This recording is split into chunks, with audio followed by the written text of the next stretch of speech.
后礼拜六7月2日特别来进行罢免案的投票。今仔日国民党甲民众党是大动员，要来催票反罢免。立法院长韩国瑜阁话讲，这是一场民进党的政治大屠杀，就是要甲这反对党拢总杀了。另外，依法伫咧投票前10日以来，也就是即阵已经禁止发布甲评论民调。不过，立委李干秀说是互质疑讲，伊伫咧电视说明会顶头搭着一条红线。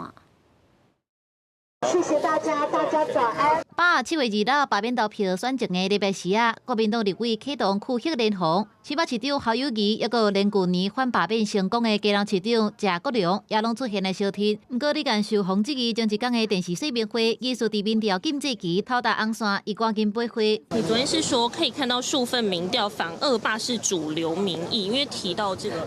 应该再一次再去看到我整个谈话的脉络。其实我提的就是在现在的主流民意，大家走到市场，大家听到的就是说大家加油加油加油，应该多做点正事。他就是在评论过去的民调嘛，他想要借用媒体来评论他这样的言论，再一次的扩散，其实就是选举的奥博，而且已经违法了。 另外一方面，罢免团体讲吴都秀是找在地民代街头宣讲有声量，不过透早志刚夜期宣传的时，却发生一寡事件。 你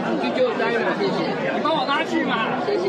民众就走过来，又说我们拿钱啊，他也伸手去拉我的肩膀，他要把我从那个会场拉离开。李干秀办公室表示，无论是支持也反对罢免，都应该尊重民主的程序甲结果，呼吁包容团结。而且立法院长韩国瑜去花莲坐定立委报军旗的时，就话写讲要对无公平、无正义的罢免正式宣战。民进党用国家的资源。 把31席蓝军的立委全部罢免，这不是民主政治，这是一场政治大屠杀，